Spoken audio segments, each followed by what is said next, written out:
Assalamualaikum warahmatullahi wabarakatuh.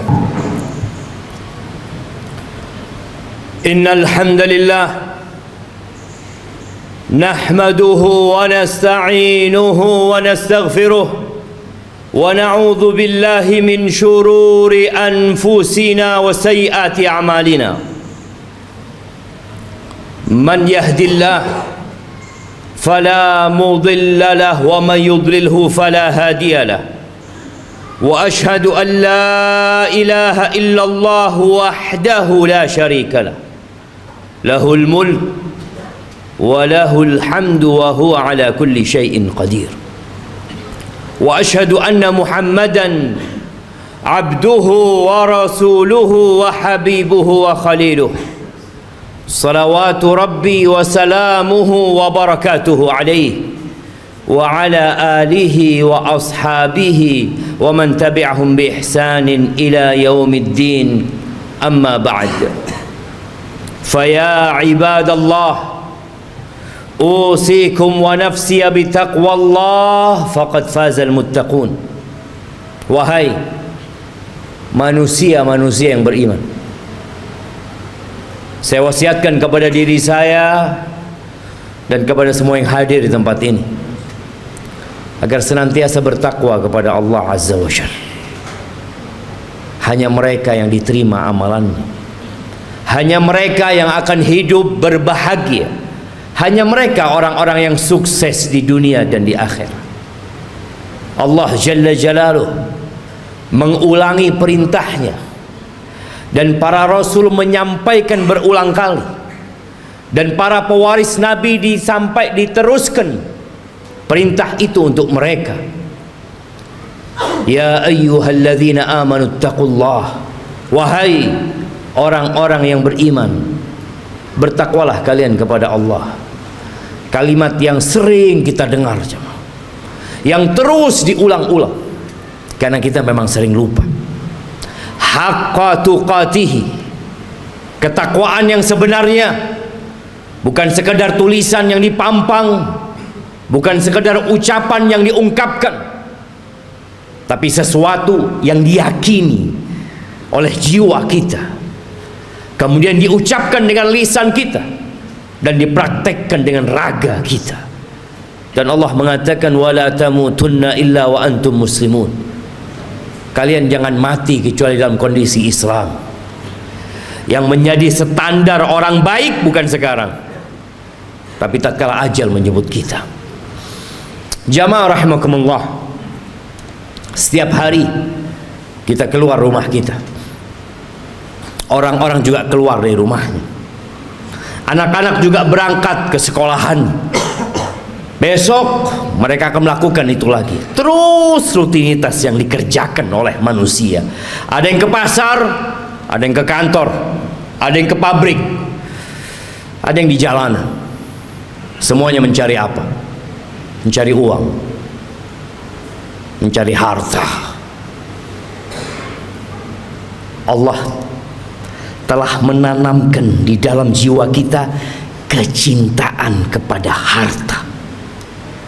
Zuyyina linnas hubbus syahawat minan nisa wal banin wal qanatiril muqantarati minadh dhahabi wal fiddah wal khaylil musawwamati wal an'ami wal harth dzalika mata'ul hayatid dunya wallahu 'indahu husnul ma'ab.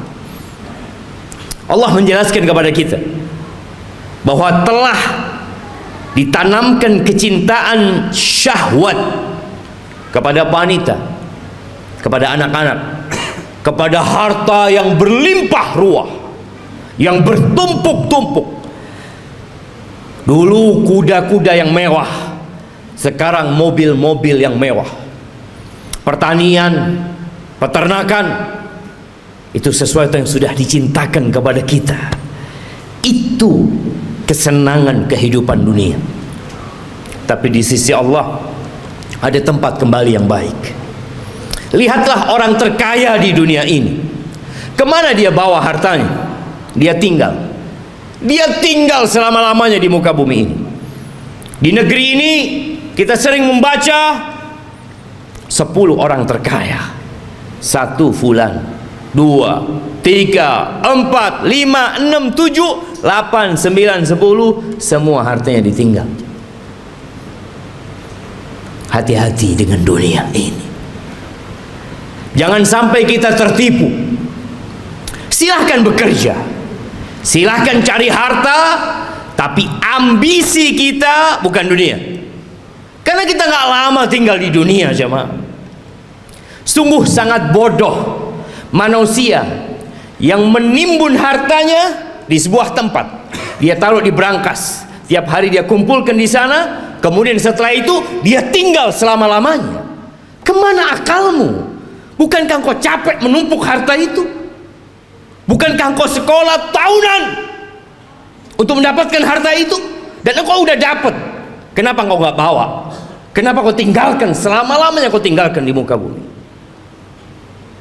Dan kebanyakan kita seperti itu, hanya bekerja dan terus bekerja, kemudian pergi meninggalkan dunia.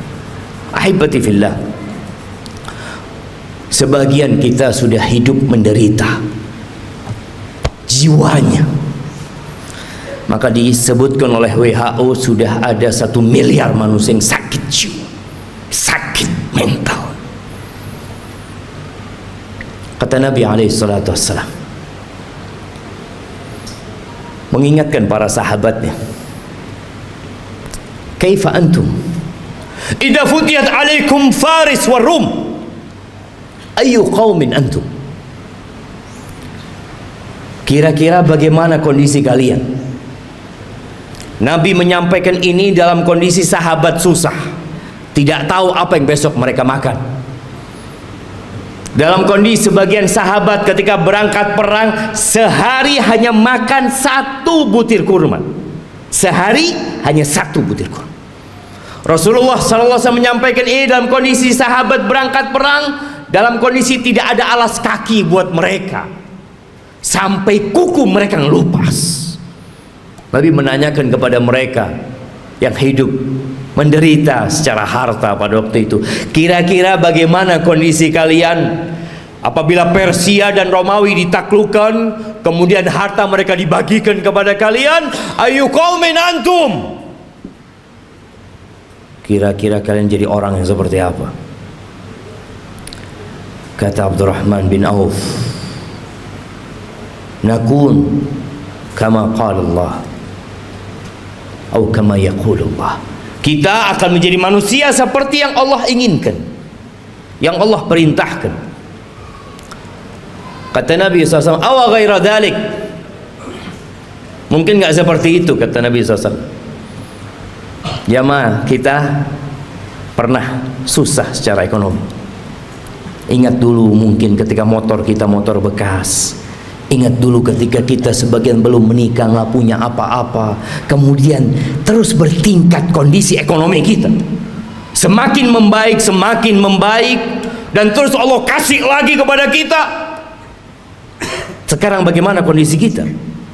Abdurrahman bin Auf mengatakan kita akan menjadi orang seperti yang diinginkan oleh Allah dan Rasulnya. Tapi kata Nabi SAW, mungkin nggak seperti itu kalian. Apa yang akan terjadi? Tatanafasun. Yang pertama, kalian akan bersaing. Udah punya harta banyak, yang seharusnya hidup tenang, sakit jiwa. Terus dia bersaing. Motornya kepingin lebih baik dari motor orang lain, handphonenya kepingin lebih baik dari orang lain, hartanya kepingin lebih banyak dari orang lain, rumahnya kepingin lebih bagus dari yang lainnya. Terus didorong oleh penyakit. Tatanafasun. Itu yang akan terjadi. Oke. Bersaing boleh kan, selama kita tidak menzalimi orang lain. Tapi Nabi SAW mengatakan itu hanya awal yang akan terjadi. Yang kedua, thumma tatahasadun. Kalian akan saling hasud setelah itu. Karena dunia ini sempit, jamaah. Kursi-kursi itu terbatas. Kalau sudah ada yang duduk di sana, yang lain nggak bisa duduk di situ. Dia harus turunkan dia. Dia harus menggantikan posisi itu. Kalian akan saling hasud. Kita lihat orang-orang yang di pasar, Bagaimana kondisi jiwa mereka yang mungkin tampak sehat-sehat menurut kita, tapi sakit jiwanya. Nabi menyampaikan kalian akan saling iri, kalian akan saling hasut. Nggak suka orang lain lebih baik dari dia daripada sisi, nggak suka dia. Padahal saudaranya Muslim, yang seharusnya dia bergembira dengan kegembiraan saudaranya, yang seharusnya dia cinta kepada saudaranya seperti dia mencintai diri dia sendiri. Tapi itu tidak terjadi. Kalian akan hasut, akan iri. Selesai enggak? Yang ketiga, thumma tatadabarun. Kalian enggak saling bertegur sapa. Enggak kepingin ketemu. Kalau ketemu sama saudaranya sakit hatinya. Selesai? Belum. Yang keempat, yang akan dibawa pulang, yang akan dibawa tidur, yang akan dibawa makan, thumma tatabaghadun. Kemudian kalian akan saling membenci. Kalian akan bermusuhan dengan saudara kalian sendiri. Ahibati fillah, itu penyakit yang sudah menimpa kita. Nabi alaihissalatu wassalam mengatakan, dabba ilaikum da'ul umam. Sudah menyerang kalian penyakit-penyakit umat yang sebelumnya. Iri dan dengki. Ahibati fillah, tidak dilarang kita mengumpulkan harta, tapi tolong niatnya yang diperbaiki. Rasulullah sallallahu alaihi wasallam ketika melihat ada seorang sahabat yang bekerja keras mengumpulkan harta, kata orang-orang di kalangan sahabat yang lainnya mengatakan, laita hadza fi sabilillah. Aduhai kalau kekuatan dia, energi dia itu disalurkan di jalan Allah, di jihad fi sabilillah. Maka Nabi mengatakan kepada para sahabatnya, lau kana yas'a, kalian tahu kalau orang ini keluar bekerja dalam rangka memberikan nafkah kepada kedua orang tuanya yang udah sepuh, fahuwa fi sabilillah, dia di jalan Allah.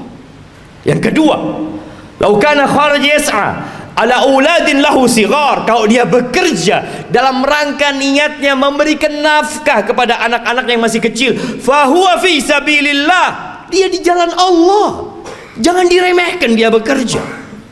Yang ketiga, in kana kharaja yas'a yu'iffa nafsah, kalau dia keluar bekerja dalam rangka menjaga kehormatan dirinya agar dia tidak jadi benalu di masyarakat, dia tidak menyusahkan orang lain, dia sedang ingin menjaga kehormatan dirinya, nggak ingin minta-minta sama orang, fahuwa fi sabilillah, maka dia pun di jalan Allah.